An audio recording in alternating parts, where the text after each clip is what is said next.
Welcome to Breaking Banks. Parents, and those who have parents, know that the relationship is nothing but a series of awkward conversations, bodily functions, the laws of attraction, personal responsibility for choices, choices while driving, choices about attending school, choices about imbibing, choices about taking on debt. Those conversations become all the more awkward, or it might not even take place when the parent isn't literate on the topic itself. Enter Kayvon and Kamari Chisolm, the father and son founders of Junior Wallstreeters, a nonprofit organization focusing on decreasing the wealth gap for disadvantaged groups. Kayvon grew up in a financially illiterate home. He wanted to make sure that was not something he passed on to Kamari. Let's talk with them now. Kamari, how old are you? 13 years old. So tell me about your investment portfolio, because I'll be honest, I've had 33, 43, 53-year-olds on the show that I don't think can speak as articulately about putting together an investment portfolio. So I'm excited to learn about yours. I have 3 ETFs and 1 stock. My 3 ETFs are QQQ, VTI, PEG, and my 1 stock is Zoomies. PEJ. PEJ. All right. So how'd you pick those? Well, the reason I picked QQQ is because when I first started investing, I was looking at Amazon. And I was like, okay, I'll buy a few shares. I'll buy a few shares for Amazon. Then look at the price, and I was like, whoa, that is way out of my budget. I cannot buy Amazon. Dad, I need a raise in my allowance. It's going for a good cause. Yeah, so my dad was like, all right, let's look at some ETFs. So then I did some research, and I found QQQ. QQQ is an ETF, along with Amazon, also owns Facebook, Apple, Google, which is Alphabet, Tesla, and VTI actually owns similar stocks as QQQ. And you might be asking, oh, you have QQQ, why would you get an ETF that has the similar stocks? But the reason I bought VTI is because VTI is about $100 or so less than QQQ. So I can buy more, because I wanted to buy more of QQQ, but my dad said I had to have some diversity. So I wouldn't want to put all my money in QQQ, because if QQQ has an off day, then that's a lot of money I'm losing. So I want to have some financial diversity. So I put about 3-4 shares in VTI. Fantastic. So Kayvon, I have to ask as a parent here, how did this happen? How do I make sure I can replicate this, that Kamari can talk so articulately about, the how and the why? Actually, Kamari could tell you that story better than I can. So one day, about 3 years ago, 2.5 years ago, I was watching a YouTube video, and I saw this YouTuber with a really shiny Lamborghini. I saw the car, and I was like, and then after I watched the video, I went up to my dad. I was like, when I'm old enough to drive, will you get me that car? He said that he wouldn't get me the car, but he showed me how to invest in the stock market. So maybe when I'm old enough to drive, I'll be able to afford the car for myself. I love that. Right? Done like a true lawyer. So, out of this, I love the motto you guys created, a nonprofit, Junior Wallstreeter, empowering youth with financial wellness. Today's investors started yesterday. Where did the idea come from to start Junior Wallstreeter? So the idea came from, basically, I came up with the idea because we started off with Black Wallstreeter Consultation Services, which is an investment club consultation service. We help individuals start investment club, and our motto is building wealth through investment clubs. And so we were doing that for about 2 years, and we hit a roadblock, and we found out that the more we talked about investment clubs, people even thought it was a pyramid scheme, Ponzi scheme, and they were not familiar with investing in the stock market. So we really had to pivot, and we decided to start an educational component. And I said, we need to save our youth. We need to teach our youth this information. And so we started focusing on the youth of this generation, to get them to learn and start early. And so we picked up some steam, and now it's funny because we're getting more requests from adults that are interested in learning, want to take the same classes that the youth are taking. So that's really in our motto, empowering youth. We know that the financial information is empowering. I think it's having that information as early as possible. But also today's investors started yesterday. I added that slogan because I know the majority of African Americans are behind with financial information and investing, and we want to change that dynamic. Well, let's talk a little bit more about that. Some of the systemic issues and the gaps that you saw that needed to be addressed, specifically along, the lines of, ethnicity and race, because it's very clear if you look at the data that there are underlying issues, right? And the gaps that are there. But I'd love to hear from your experience and how you've tried to attack them in both the Junior Wallstreeters and the broader consulting, that you've been able to do as part of this. You remember the statistics? 25% of African Americans invest in wealth generating activities. And me and my dad read a study that said in Boston, the average African American's net wealth is $8 compared to whites' net wealth, which is $171,000. $247,000.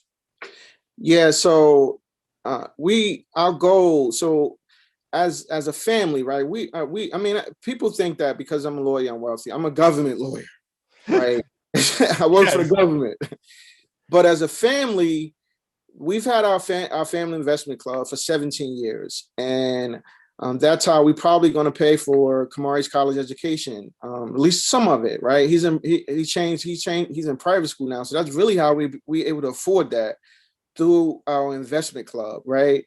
The proceeds that we've gained from that, and so we wanted to share that knowledge and just encourage underserved people to work together. So we know that many of us don't have the disposable income to invest alone. But if we invest together in a club, thereby pooling our resources together, decreasing the risk, and then invest in the stock market. So, but the major component and the changes we see is that, like last year, some of our campers, they're investing in the stock market. And before their parents, and we want to continue that. It's a lot of this information. Like I am a descendant. Financial illiteracy was passed down to me. So because my mom was financially illiterate and not knowing. Just didn't have the knowledge, and I didn't gain this knowledge so I was in college. And I'm surprised they did it, even though you went to some great colleges. They don't do a great job of instilling financial literacy either. Yeah, no, I mean, I totally agree. My first semester of college, I had 3 credit cards. First month. But when I say I became financially literate, since I was an economics major, I learned about investing in the stock market. That's so I won't even say I was like financially literate after I graduated, but I knew about investing.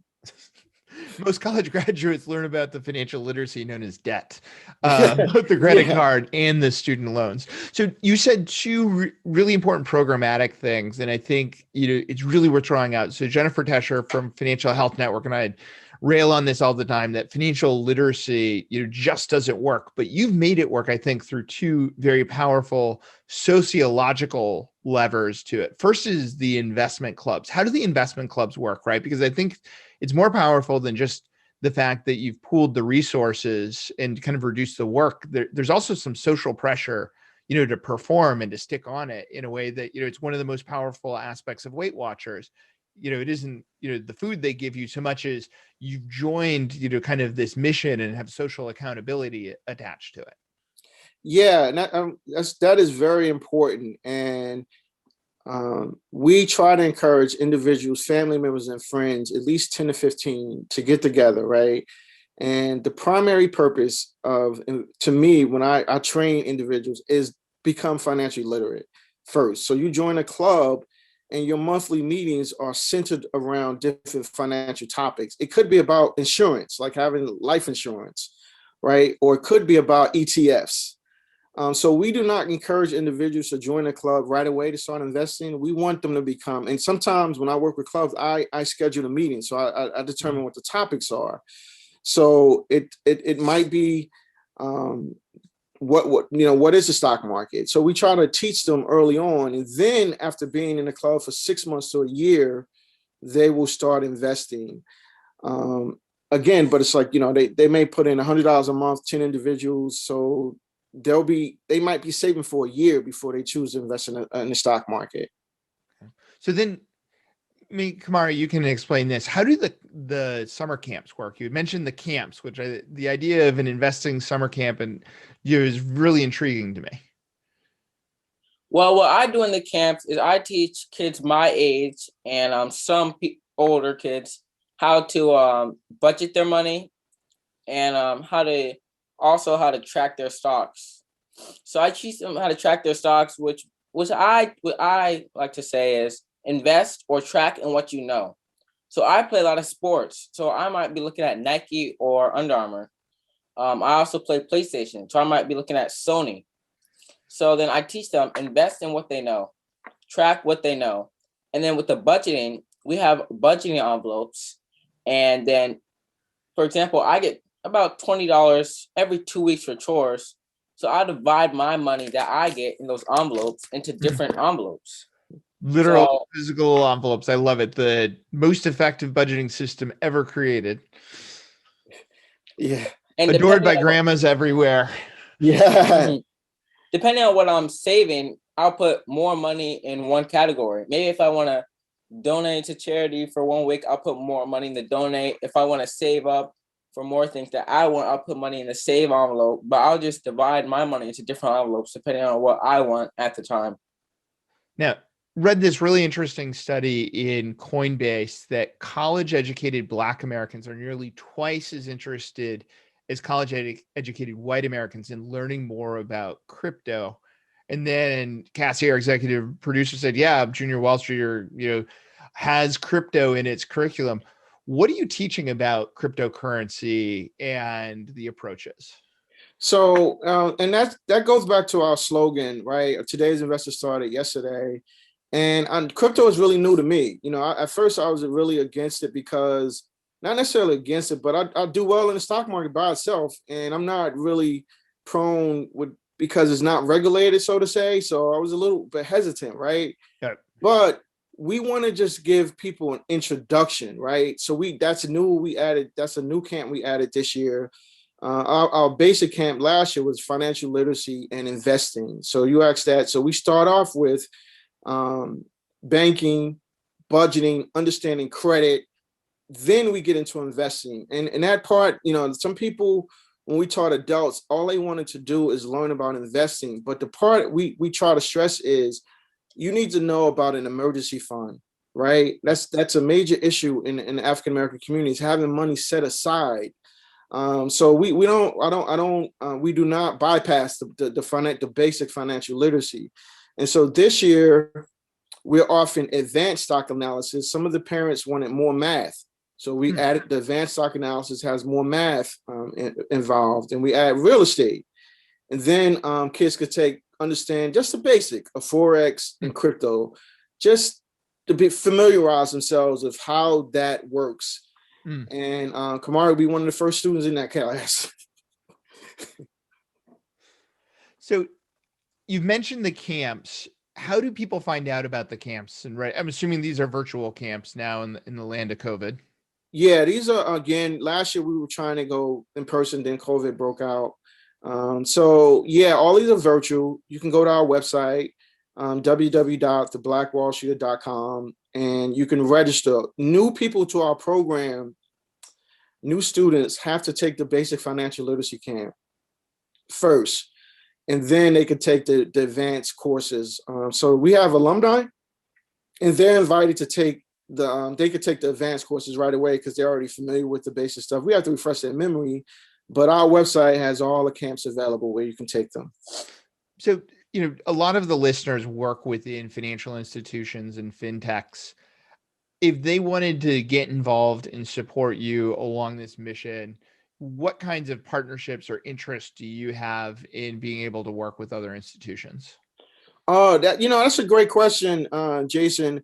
When we started the nonprofit, I was encouraged for over a year to start this, right? And I was really hesitant because it's really only 5 of us doing this with my teachers. But unbeknownst to me, most of the nonprofits that we are looking at now, they require you to be invited to apply for a grant. So, I mean, we don't, like, how do they find out about us, right?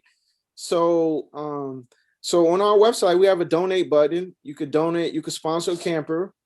If you want to sponsor an instructor, we welcome guest speakers. If someone wants to come in and just speak to the kids during a session about their experience, because we also want to encourage more youth. And by the way, Jason, it's not just limited to African Americans. A person called me a racist, called our program racist on Facebook. This morning when I saw it. Underserved youth. We don't discriminate against anyone, but so anyone who wants to come and speak, because we want to encourage more kids into the financial world. I mean, as a career. So we have guest speakers come in and talk about their experience about working in the financial industry, how it is. So we welcome that.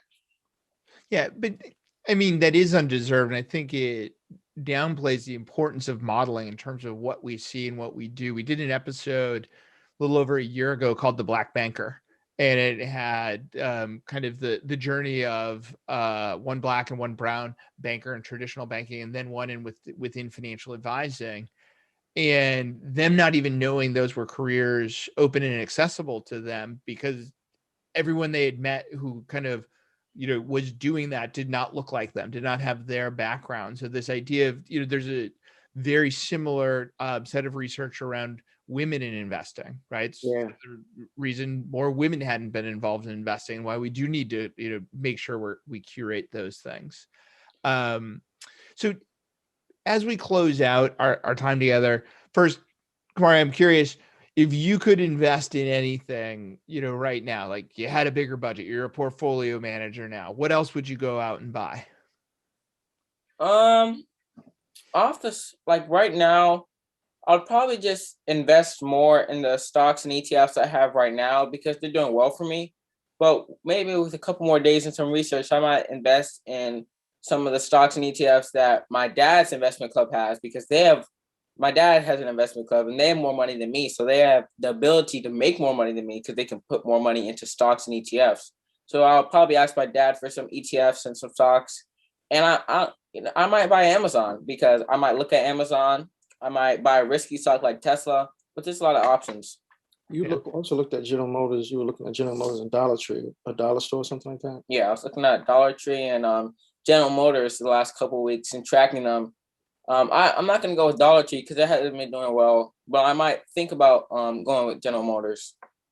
So, Kayvon, last question. What advice do you have for parents in terms of promoting this, not just financial literacy, but a healthy relationship with money and saving? I would try to get them started early. We started Kamari at probably budgeting. We started Kamari at 9 when we first started giving him allowance for doing chores. So, and just having a conversation with your child about money. Sometimes I'll sit down with Kamari when I get paid and go over my bills. Like, what do we have to pay? So he's familiar with this is how this works. This is how money works in his household, so that he's really familiar. If parents can afford it, I would say open up a custodial account for their child. So we started Kamari off with maybe $500 a couple of years ago, and he's sort of been building off that. He won a speech contest a few years ago, and so he used that money to invest in. So I think the sooner you have conversations for kids, the better they'll be off in the long run. Well, thank you both for sharing what you're doing. Once again, people should check out, if they want to speak, partner, send a camper, sponsor a camper, all at it's the juniorwallstreeter.com. www dot don't have to say www.thebblackwallstreeter.com. You can click on the donate button or the Junior Wallstreeter button to learn more. Fantastic. Well, thank you both for joining today. If you were asked to define financial security, what would you say? Go ahead, I'm waiting. I know for me, it'd probably be a pretty simple math equation, something like how much money do I have, how much do I owe, and how much is coming in to bridge the gap. Our next guest is Melissa Gopnik, Senior Vice President of the national nonprofit organization Commonwealth, which is focused on financial security and opportunity for financially vulnerable people through innovation and partnerships to actually change the systems. They recently completed an extensive study around financial wellness, and guess what? It turns out Jason's math is actually not the driving force between people's feeling of financial security. Melissa takes me through the 4 factors they find that do impact financial security and how they can partner with fintechs and financial institutions to drive better outcomes. Melissa, thanks for joining us today as we continue really delving into issues around wellness. To start, maybe you could tell us a little bit more about Commonwealth and what do you do and how'd you get started? Absolutely. So Commonwealth is a national nonprofit organization. We were founded around 20 years ago, actually out of the Harvard Innovation Lab by Dr. Peter Tefano, who's still the chair of our board. And what we do is we really are in the business of coming up with innovative new financial products that'll help build the financial security and opportunity of lower income Americans who are disproportionately Black, women, Latinx. And we do that through innovation. We come up with new ideas, we test them in the real world in partnership with fintechs, and then we get them to scale, again, in partnerships with financial institutions, fintechs, and employers. So you released a new study recently of, close to 1,200 low to moderate income people and lots of individual interviews. What did that study uncover? Right, so that study was really trying to look at the non-financial factors that impact people's financial security. So when you think about someone's financial health, you think about the numbers. What income do they have? What are their assets? What are their debts? And based on lots of our research, we knew there was an X factor, and we wanted to really uncover what that X factor was. And so that's why we undertook this research, to really try and look at what are the non-financial factors that impact people's belief in their ability to become financially secure. And so is the belief the big part of that X factor? So it's more complicated than that. It's really, we found kind of 4 different factors that impacted people's ability to believe that they could become financially secure. And what's fascinating for us is those 4 factors really depend on the design of the products that are in the system that they're in. So what products are made available by fintechs and financial institutions can have a significant impact on the kind of non-financial factors that help people become financially secure. Can you tell us more about those factors? Are those well known at this point, or are they just becoming known? I think it's a combination. So one of the things that we found was that it was important that people had a sense of financial security being a journey, that you're on a pathway to becoming financially secure. It's not just something that happens to you like that overnight, but that it's a long journey that has a start, that has you stumbling along the path sometimes, that you feel you're in control of, that you have agency over, and that you kind of have a hope and optimism that there's a positive endpoint of this journey. So that was one of the factors. Okay. What's number 2? Number 2 is around aspirations and values. We all have aspirations and values regardless of our financial circumstances, and we are all motivated by those aspirations and values. Oftentimes when people talk to lower income Americans, they talk about what they don't have. What are your financial challenges? What is your debt? Rather than really focusing on their aspirations and values. And when people are messaged about that, they're much more likely to believe that they can actually become financially secure. Interesting. And number 3, what's the next factor that Um, needs to be taken into account? Yeah, I mean, this one is more broadly known, and that is that social networks matter. People who felt financially secure knew more people that they thought were financially secure. So the concept that you need to have an environment around you of people who have made it, people like you who have made it, makes you feel more likely to believe that you can make it too. So it's kind of the mirror of how important the visualization is related to professions, right? Like there's been lots of research come out now that if you see that people of a certain color are not doctors or lawyers or those professions, and you are a person of that ethnicity, you don't think that's accessible. You're saying that also translates over to this idea of financial wellness, that you need to see people around you who've attained financial wellness to feel like it is also a path available to you. Exactly right. That's exactly right. We talked to a bunch of Black women about investing in the stock market, for example. We gave them some money and said, go invest in the stock market. And we asked them, why hadn't they done it? And they were like, investing? That's for, white men with briefcases. That's not for people like me. I don't know anyone who has invested. So it's not something that I could possibly ever do. Interesting. So what's the 4th factor? The 4th factor is really one around inclusive messaging, that there's a sense of this is for me, that the messaging has to resonate with the mindsets that people have. So when we talk to lower income Americans and we talk about financial security, many of them say that it's a privilege that's not available to them.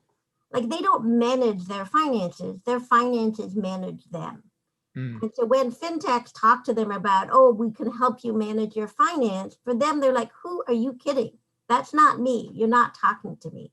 That messaging is not inclusive. It doesn't include me. And so the real importance of people hearing messages that make them feel included, that they also can become financially secure. Now, you called out specifically the Discover credit card TV ads is an example of inclusive messaging. Can you tell us more about what did they do that was different? Yeah, I mean, I think what they did was they made it really visually engaging, that we are exactly like you, right? It's the same actor who plays the customer and the service rep. Yep. And that really deeply sends the message that we here at Discover are exactly like you. We see you, we know you, we understand you.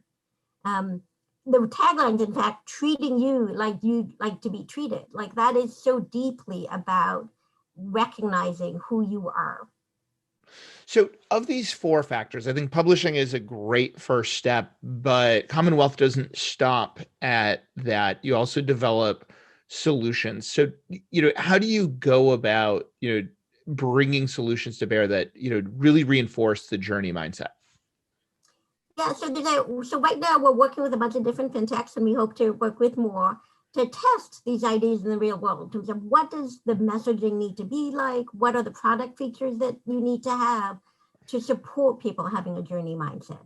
So for example, if you can point out to people when they might be able to get on to the financial security journey. So what's happening in their lives? A raise, a new job, a new social situation, maybe married. And you can help them understand, like, oh, this is something that happened. They can help you get onto a more positive financial future, for example. Or the negative as well. You notice they're missing bill payments. Can you have a product that notices that someone's missing a bill payment? And you can then proactively say, hey, looks like you're stumbling on your journey. How can we help you get back on a path to financial wellness? Interesting. So I love the approach that you're not just producing the research, but you're doing it in partnership, with a number of these fintechs. Now, are they all startups that you work with? And if someone wants to partner with you, how do they get started? They send me an email. So no, we work with fintechs from, early stage before they have any funding to when they're already in market. And we also work with mainstream financial institutions and large employers. So the whole gamut. So let's start with the startups piece of this first, right? Whether they're a large, well-funded one or a new one. What's the biggest mistake you see them make when they kind of come in? Because especially within fintechs, it's part of the brand right now that most are about some sort of social impact. We did a show not long ago based on a Twitter survey that I put out that close to 70% of the respondents to the survey believed that a financial institution should have some sort of social impact in what it's doing, right? Which I knew it was going to be high. I didn't think it was going to be that high. Right. So it's kind of built into the DNA of the fintechs. But what do they get wrong when they try and go approach it? Yeah, I mean, I think we don't see that many fintechs who are intentionally designing for lower income Americans.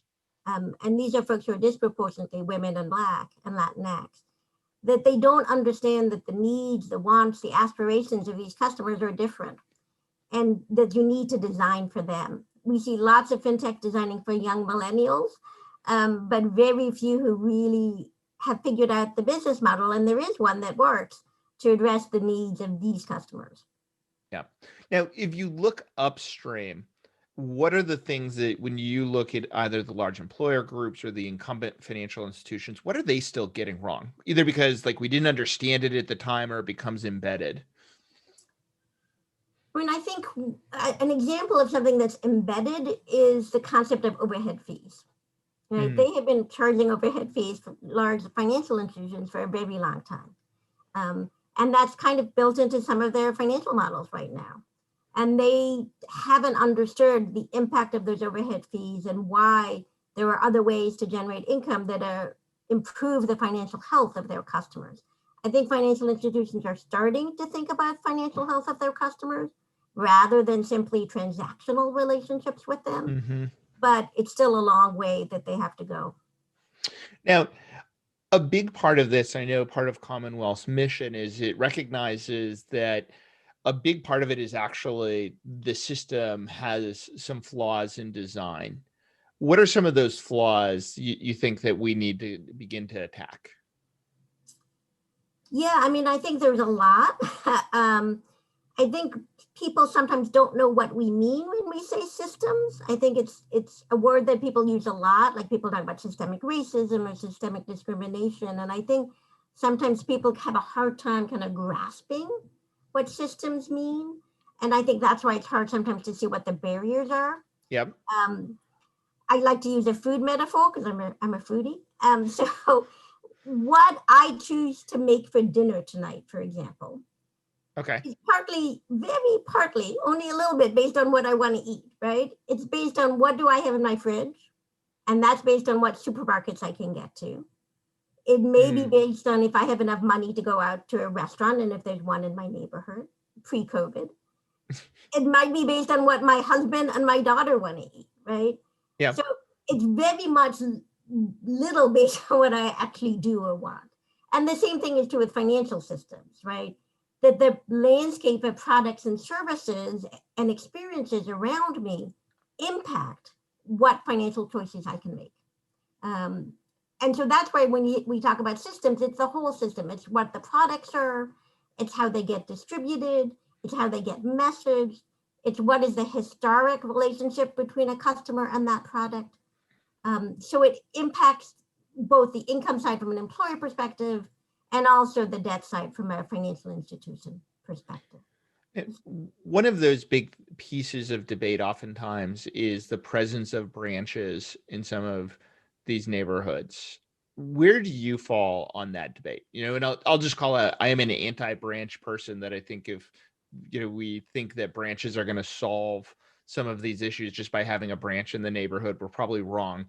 But you are much more well-versed on this, and that's more just a philosophical, pseudo-religious belief at this point for me in terms of the importance of the branch. Right. I think that pre-COVID, I would have said absolutely branches are important because lower income folks have complicated lives and they like to have someone who they can talk to.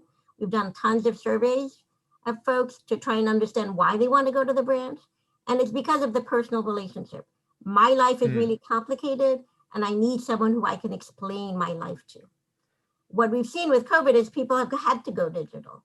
So there's been a huge change in financial behaviors where many more lower income Americans are now transacting digitally through online banking. And And I think the jury is still out whether that's meeting their needs or not. So I'm curious, do you think those behaviors, once people have gotten over that hump, it's going to stick? That's, I think, the $10,000 question. I think it'll stick if the financial institutions figure out a way to still meet their needs for personalization. People with complex financial lives need customized, personalized services. And I'm not sure that all of the financial institutions have figured out a way to do that yet online.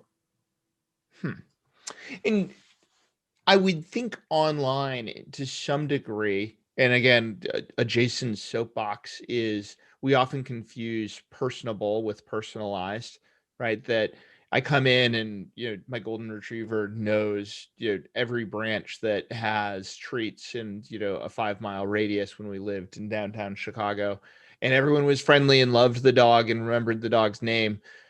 But yet they also, from a personalizing what they could do for me, even being a longtime customer, they kind of forget that piece.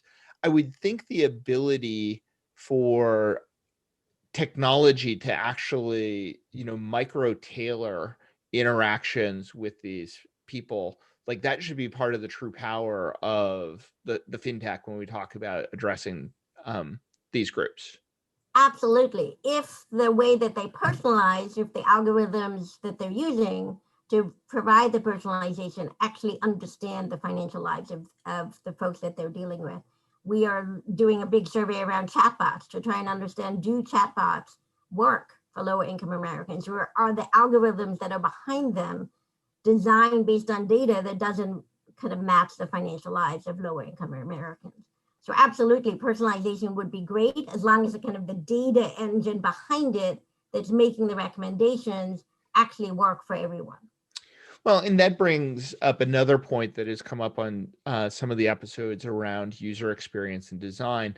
A lot of the financial technology that is especially coming out of the epicenters of Silicon Valley and, New York, Boston, where, you're based, it's being driven by this kind of microcosm of a very white, very male dominated, piece. And it was actually one of the co-founders of Boulevard had, pointed out they're also the things that are getting the most funding because guess what? Venture capital also skews, very white and, very male and a level of affluence, right? So, with the roots in the Harvard Innovation Lab, how do we actually start to create more of these products and more resources around the designers of those products, whether it be the data or the differences in design? What kinds of work have you done there? Yeah, I mean, so that's, our roots are long ago now, 20 years ago in the Harvard Innovation Lab. I wouldn't want to get them in trouble here. But I think what we try and do is really prove that there's a business case for change. There's a business case to design for lower income Americans who don't look like you and me, honestly, because they are a huge customer base that is not being served right now, right? If you think about it from a business perspective, wow, we have this huge millions upon millions of people who have financial needs and no one is meeting them in a good way. Yep. How can we not want to address that need? Yeah. And to do that, you need to listen, though. You need to really be open to understanding that they're not like you, that they have different financial lives. And so we do a ton of consumer research to really elucidate how different those lives are and to really amplify the voices of the financially vulnerable so that they can say to the designers out there, look at us, this is what we need. And if you provide it to us, we will come and use your app or come into your financial institution. Well, what other resources do you recommend for learning about a segment that might not look like you or have the same experience as you? Because having prepared for this and looked at a lot of the project briefs that you've done, those are very, very rich, in terms of the types of journeys you talk about. Where else do you think that designers of the latest, fintech app, whether it's within a startup or a large company, where else should they be looking for that sort of thing? I mean, I think in the last year, there's been just so much more research that has been published around the needs of women, small business owners, Blacks, Latinx. I always think our website has the best research, but Prosperity Now has some great research as well. They're another national nonprofit, Prosperity Now. Neighborhood Trust is another group that we think has done some great work. In terms of fintech, Save Your Life is one of our favorite because they really are a great example of how you can help people save, which we think is a cornerstone to financial security. Aspen Institute, the Financial Security Project there is also another great resource. They've issued some great research around debt recently. Yeah. So if I were going to look on your phone right now, what financial apps would I find? And which one is, like, if I said you had to delete all but one financial app, what would that be? So I actually have no financial apps because I have a very old phone. I'm afraid I'm one of those old people. And that's not totally true. I have Venmo. I do have Venmo because I have a 17-year-old daughter and she needs money. So I do have Venmo. But that is the only app, and I've tried them because that's my business, and they just are too hard for me to use. They require me to input too much information. My husband has his own business, so we have complicated financial life, and so trying to get that all in one app has just not worked for me.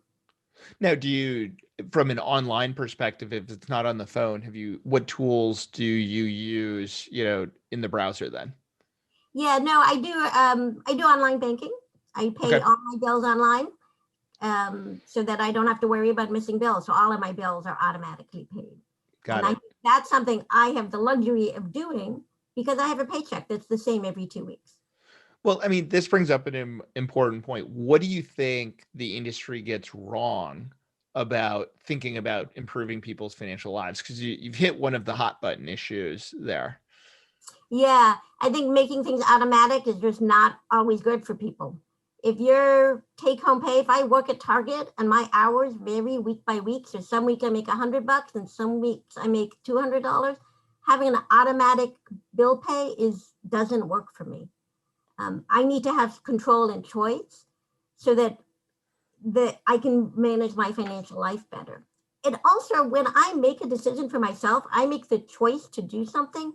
It empowers me to continue to make choices that are good for me. So automatic is great, and clearly simple and easy is super important. But if your financial life is complicated, having that sense of empowerment to make decisions for myself is incredibly important.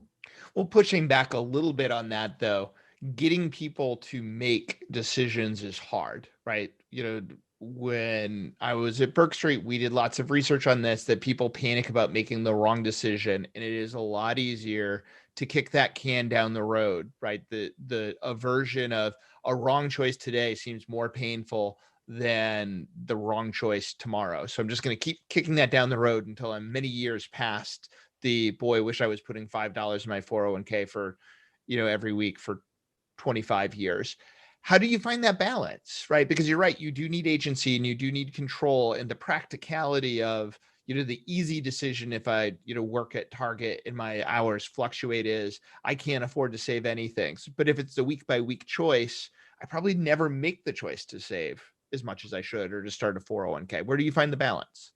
I think that you find the balance by making the choices much clearer for folks, by trusting their judgment, by saying, yes, you should save, because if you save, that means you can repair your car next time it goes out and you won't have to not go to work anymore.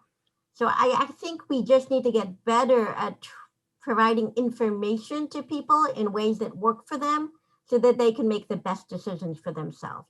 Because I trust that most people, given the right information and choice architecture, will absolutely make the right decisions for them in that moment. I mean, that architecture piece of this is one of the most important, where understanding the mindset of that person and in their journey and the beliefs they have around it is so important. We had Dan Egan on from Betterment not that long ago talking about choice structuring, and context is everything related to that. Absolutely. So I would always want to provide people choices rather than making it automatic. That is what I would say to that, because the the unintended consequences of choices are so positive that it's worth the little bit of friction that a choice versus an automatic decision makes. So what last piece of advice would you give for anyone looking to build products or applications for the LMI world? Talk to your customers, understand what their needs are today, but also what their aspirations are for their future, and really build products that are based on those aspirations and values, that include a social network component, because that's so important to them. And that really helps them get on the journey to financial security. Fantastic. Well, thank you for joining us, Melissa. If people want to learn more about Commonwealth, where should they go and how can they get in touch with you if they want to partner?